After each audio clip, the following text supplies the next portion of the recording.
warahmatullahi wabarakatuh. Selamat pagi semuanya. Apa kabar hari ini?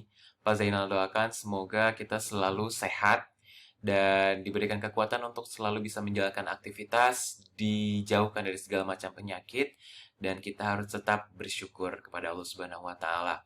Selamat datang kembali dalam pembelajaran IPS. Hari ini kita akan melanjutkan materi kita di kelas 7 ini setelah sebelumnya kita membahas mengenai komponen peta. Yang kalian juga sudah mendapatkan materi mengenai komponen peta ini, kita sudah belajar bersama Pak Edi di Radio Distik. Masih ingat kan? Nah, Pak Zainal harap mudah-mudahan dengan pembelajaran dari video Pak Zainal, kemudian dari Pak Edi, itu bisa menambah wawasan dan pemahaman kita semua mengenai komponen peta. Karena sekarang kita akan melanjutkan materi kita masih tentang letak dan luas Indonesia. Tapi sebelum itu, Pak Zainal ingin kalian semua menonton sebuah video yang menggambarkan mengenai Indonesia dan akan ada hubungannya dengan pembelajaran kita hari ini. Tolong disimak videonya baik-baik, silahkan selamat menonton.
Gimana videonya?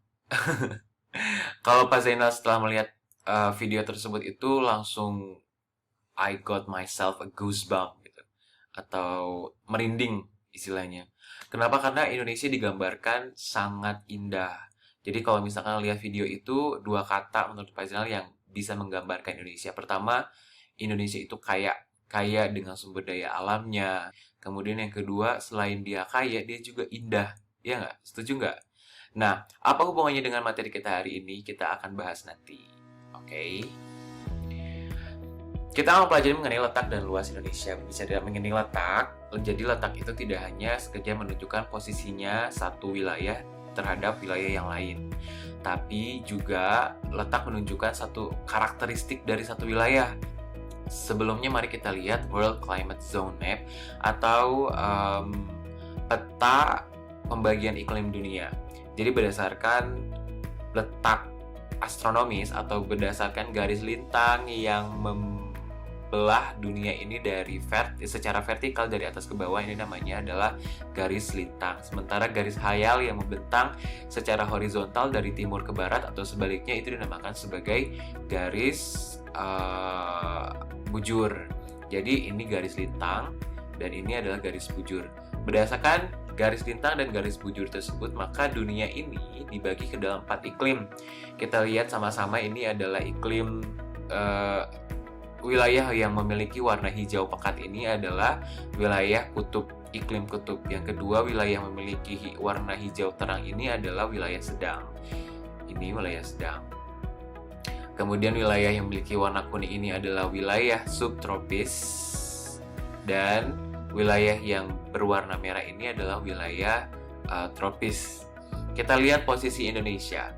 Indonesia berwarna merah, berarti berdasarkan letak garis lintang dan juga garis bujurnya atau letak astronomisnya, Indonesia itu berada di wilayah beriklim tropis bersama wilayah-wilayah lainnya seperti wilayah Asia Tenggara, ada India, Afrika, dan juga Amerika Selatan dan kepulauan Karibia. Nah, Indonesia selain juga berada di wilayah tropis, Indonesia juga berada di wilayah dilintasi oleh garis 0 derajat khatulistiwa yang membuat Indonesia itu menjadi negara yang sangat subur. Jadi kita sebagai warga Indonesia seharusnya itu bisa lebih banyak bersyukur. Kenapa? Karena udah dikasih iklim tropis cuma 2 musim doang. Bayangkan negara lain ketika mereka ada musim salju, kemudian musim panas, mereka libur, nggak sekolah. Nah, di Indonesia karena cuma 2 musim, kita tetap aktif ya di musim kemarau maupun di musim hujannya. Kita bahas mengenai letak astronomis Indonesia. Tadi kita sudah melihat pembagian iklim ini. Indonesia secara astronomis itu berada di wilayah zona iklim tropis. Itu terletak antara 95 derajat bujur timur sampai 141 derajat bujur timur dan 6 derajat lintang utara sampai 11 derajat lintang selatan. Karena letaknya tersebut, Indonesia termasuk ke dalam wilayah tropis. Sudah kita bahas ya.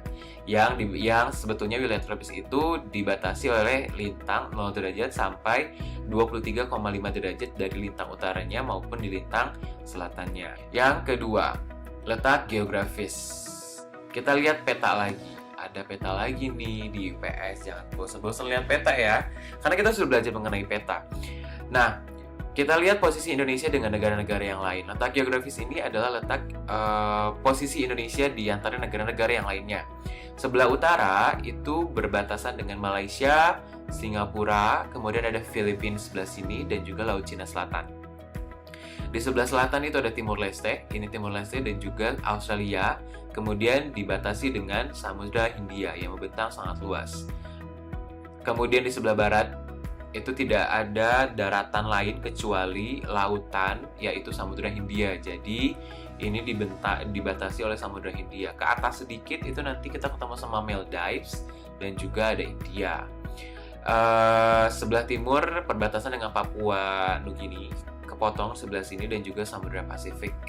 Itu letak geografis Indonesia berdasarkan wilayah-wilayah berbatasan dengan Indonesia. Lalu apa hubungannya atau bagaimana dampak letak geografis Indonesia terhadap Indonesia itu sendiri? Kita lihat ada peta lagi. Ya, jangan bosan lihat peta nih. Kita baca petanya. Sekarang dari judulnya adalah peta jalur perdagangan internasional. Otomatis ini akan bercerita mengenai jalur perdagangan internasional. Kita lihat di sini ada 2 rute. Di sini ada core route atau jalur utama dengan garis yang lebih tebal, dan secondary route ini adalah jalur kedua atau secondary route itu jalur alternatif. dengan garis yang lebih tipis. Nah, kita lihat ini adalah Indonesia. Berdasarkan dua garis tersebut, Indonesia dilintasi oleh kedua garis tersebut. Otomatis Indonesia sangat diuntungkan. Kenapa? Di sini ada Selat Malaka. Dan Selat Malaka ini adalah menjadi gerbang jalur perdagangan internasional. Lihat di sini di Asia Timur itu tidak ada jalur utamanya. Jalur utamanya cuma ada di Selat Malaka ini. Otomatis Asia Timur seperti Jepang, Cina, Korea, ketika akan melakukan perdagangan internasional, maka mereka harus melewati jalur ini. Begitupun sebaliknya, di Australia itu tidak ada jalur utama. Maka Australia, Selandia Baru, atau negara-negara di Oceania ini, ketika melakukan perjalanan perdagangan internasional, maka harus berhenti atau melewati Selat Malaka ini yang ada di Indonesia. Jadi posisinya sangat menguntungkan sekali secara geografis Indonesia itu. Ini ya, jadi kapal-kapal yang mengangkut berbagai komoditas dari Jepang, Cina, dan negara-negara lainnya melewati Indonesia menuju negara Eropa dari Asia Timur ke Selat Malaka kemudian ke Eropa, atau dari Asia Timur ke Selat Malaka kemudian ke Australia dan New Zealand, atau sebaliknya dari Australia, New Zealand itu mereka ke Selat Malaka baru ke Eropa, Afrika, ataupun ke negara-negara Asia Timur. Jadi dari perdagangan tersebut otomatis terjadilah transaksi, ya nggak? Komoditas-komoditas yang mereka bawa itu kemudian bisa juga dijual di Indonesia. Otomatis itu menyebabkan Indonesia juga terjadi transaksi di Indonesia sebagai gerbang pelayaran internasionalnya. Lalu bagaimana dampaknya letak geografis itu? Ada dua dampak. Pertama, dampak positif dan juga dampak negatif. Pertama, tadi kita lihat secara positifnya, negara Indonesia terlintasi oleh jalur perdagangan internasional.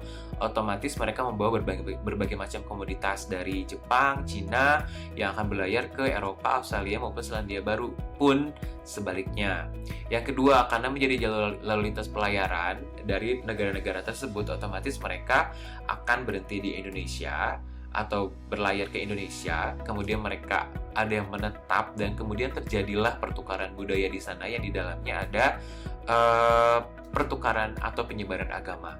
Contoh di Indonesia, penyebaran agamanya itu ada Islam, Hindu, Buddha, Kristen, dan lain-lainnya. Rata-rata memang secara sejarah itu terjadi karena melalui jalur perdagangan internasional. Islam itu dibawa oleh orang-orang Persia, kemudian Hindu, Buddha itu dibawa oleh orang-orang India, kemudian Kristen itu dibawa oleh orang Eropa, dan sebagainya, yang menyebabkan sampai saat ini Indonesia secara budaya pun menjadi negara yang kaya akan budaya tersebut yang dapat pengaruh atau dipengaruhi oleh budaya-budaya yang dibawa oleh pedagang-pedagang dari negara-negara yang lain. Nanti kita akan bahas hal tersebut dalam sejarah di kelas atau di materi yang lainnya. Dampak negatifnya yang pertama, budaya dari negara lain itu tidak sesuai dengan budaya Indonesia, sehingga dapat melunturkan nilai-nilai luhur budaya Indonesia sendiri. Contohnya itu pergaulan bebas, kesantunan yang dapat melunturkan budaya Indonesia yang terkenal dengan ramah tamahnya, sopan santunnya, dan sebagainya.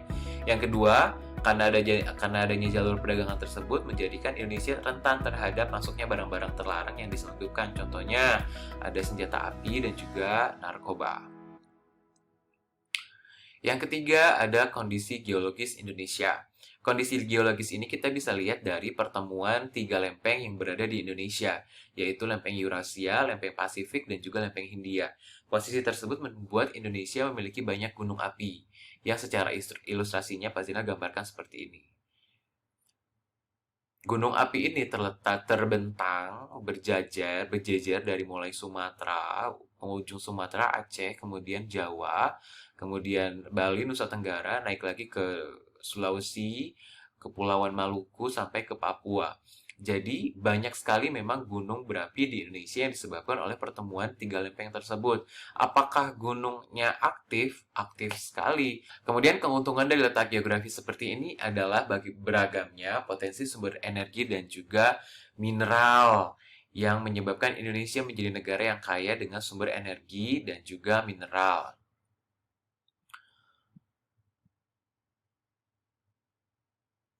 Nah, lanjut kita akan bahas mengenai potensi sumber daya alam dan kemaritiman Indonesia. Dan untuk materi ini akan kita bahas di video berikutnya ya.